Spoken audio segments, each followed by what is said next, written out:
स्तोत्रम 54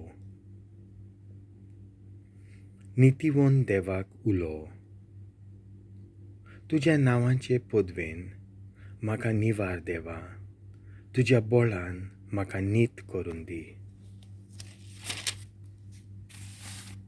म्हजे मागणे आयक देवा म्हज्या तोंडांतलीं उतरां कानार घे. कित्याक gorvi मोनीस म्हजेर उपरासल्यात, दारून मोनीस म्हजो जीव काडूंक म्हजे पाठीक लागल्यात.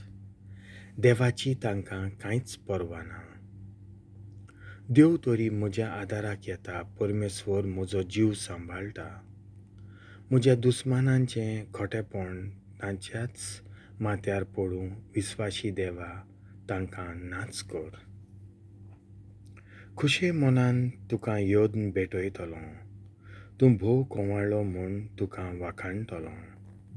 सगळ्या म्हज्या तळमळ्यांतलो तुवें म्हाका निवारलोय. म्हज्या दोळ्यां मुखार म्हज्या दुस्मानांचो भस्म केलोय.